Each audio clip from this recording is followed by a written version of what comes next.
Hello and welcome back to the GCN Racing News Show.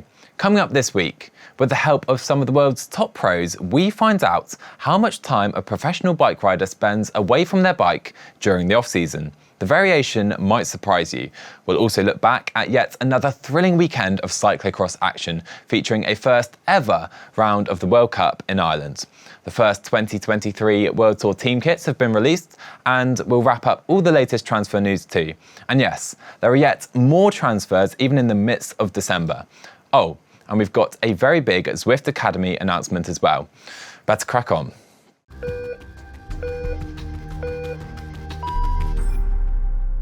First up though, have you ever wondered how long does a professional cyclist put their feet up and their bike away for in the off-season? Decades ago, pros were known to stay off their bikes until the 1st of January, but these days they can't afford such a lengthy period of recuperation. Do they even take any time off at all anymore? Well, Alan Marangoni of GCN Italia posed that exact question to a bunch of pros, including Tadej Pogacar and Peter Sagan at the Bacon Criterium in Monaco recently. And you may be surprised at how many different approaches there are. I'm a guy who takes a little bit longer. I take 6 weeks off. I do a little bit of other activities, running, a bit of boxing, but nothing too much. I just try and take time to completely recharge the batteries. In inglese, rispondimi in inglese. Yes. 3 weeks, no bike, and then the 4th week I go easy and I do some other sports like swimming, eating croissant, and a little bit of bike. Maybe 1 month. For me, 3 weeks is a must. Just 3 weeks, chill it down, and then restart training. 3.5, yeah. 4 weeks. It's hard to calculate. Some days off, some days on the bike, and yeah, it was. But for a long time, I was easy. Yeah, for like 1 month. 5 weeks with nothing, just sitting on the couch. Not so many, like 3 weeks. 24 days this season, 24. I normally do like four weeks, so like 28 days, all of October more or less. For me, it's normally 4 weeks, but my passion is bikes, so it's really difficult when I put my bike away at the end of the season and not be able to touch it. My coach says, don't touch your bike until I tell you to get back on the bike, so that's difficult, but no, it makes you really crave to get back on the bike, and no, I really love it. Allora, in inglese adesso, how many days without bike during the off-season? Sorry, I don't speak English. In English? Yes. Never. I never spent time on the bike in England. It's also not true. I don't know, 1 year I did also 40 days, 1 year I did 3 weeks, 1 year I did 2 weeks. This year I stopped only for 2 weeks. Okay. Older you get, you have to more go on the bike, yeah. Very interesting indeed. But what we'd like to know is whether you take any time off the bike in the winter. Do you feel you don't need any time off because you're not racing and riding as much as the pros? Or do you like to take a break before building up to the new season? Let us know in the comments section below. Okay, just before we move on to the weekend cyclo-cross action, we've got a big announcement to make. Starting tomorrow, the 13th of December, we'll be showcasing the 2022 Zwift Academy Finals exclusively on the main GCN YouTube channel. Thousands of people entered the Zwift Academy this year, but ultimately it was narrowed down to just 5 men and 5 women who were recently put through their paces in southern Spain by some big-name pro riders, including Mathieu van der Poel. Who will Canyon SRAM and Alpecin-Deceuninck pick to turn professional? I loved last year's series and I cannot wait to watch this year's event over the next week. As a reminder, episode 1 will be out tomorrow on GCN, and there'll be 1 episode per day through to the grand finale on Saturday. Do not miss it. But now, on to this week's cyclo-cross action, and I'll start with the latest round of the UCI Cyclo-cross World Cup, which took place yesterday in Dublin. The stars and Killian were present to witness the very first time that Ireland has hosted a CX race at this level. The action began with the women's race and another gargantuan battle between 2 starlets, Puck Pieterse and Fem van Empel. Pieterse was on the back foot early though after she tried and failed to jump the barriers, with her chain coming off as a consequence. Puck rose to the challenge though, and by the end of lap 2, she'd already passed Denise Betsema and the rest to rejoin Van Empel at the head of the course. The leading duo duked it out for the duration, but in the end, Van Empel attacked out of the penultimate corner to distance Pieterse, and after a very stylish glasses toss, Van Empel got the better of her rival for the second week in succession. Denise Betsema finished third and was the only rider within 2 minutes of the lead duo, demonstrating their supreme form at the moment, whilst Inge van der Heijden and Marie Schreiber rounded out the top 5. That preceded an action-filled affair in the men's race. Despite Tom Pidcock's pressure, no one was able to gain a clear advantage in the opening laps. That despite a minor crash by Wout van Aert after he lost control near the pits. But then, the race was turned upside down in a bizarre incident. On lap 5, with things very much still in the balance, a towel belonging to one of the mechanics got caught in Wout van Aert's rear mech. But the Belgian champion didn't throw the towel in. That was Lloydie's joke, and he's forced me to keep it in. Apologies. Anyway, as Van Aert was between the start and the end of the pits, he was allowed to run back down the course to the start of the pit lane, where he could finally get hold of a new bike. Despite having 20 seconds to make up, Wout had caught the leaders by the end of the lap. An astonishing comeback. As longtime race leader Tom Pidcock began to fade, Wout turned the screw through the sandpit and gapped the field with 1 lap to go, en route to a fine win. Wout then celebrated with the towel that caused him so much disruption on the podium. That's a photo that's going to look very bizarre in the future, especially if you have no recollection of what happened on the day. World Cup leader Laurens Sweeck finished second, and with Ellie Iserbyt all the way back in 7th, Sweeck has opened his lead in the World Cup overall standings to 17 points. World champion Tom Pidcock made a late surge to finish 3rd, Lars van der Haar was 4th, whilst Michael van Toornhout, who extended his contract with Paul Sorensen-Bingo in the week, was 5th. With most of the world's top cross riders travelling to Dublin in good time, it provided a great chance for others to shine at the Exact Cross in Essen on Saturday. For Aniek van Alphen, it marked her second big win in the space of just 1 week. The 777 rider had taken the first top-level win of her career the previous Saturday in the Super Prestige, and with that form and confidence flowing, nobody came close to her in Essen. She crossed the finish line over half a minute clear of Alicia Frank, with Yara Kastelein in 3rd. In the men's event, Gerben Kuipers took victory ahead of Jens Adams and Emil Verstringer, which makes Adams' 6th place in Dublin the following day all the more impressive. Over in America, some epic wintry conditions greeted the riders in Hartford, Connecticut for the US National Championships. In the elite categories, we saw Curtis White take his first ever national title.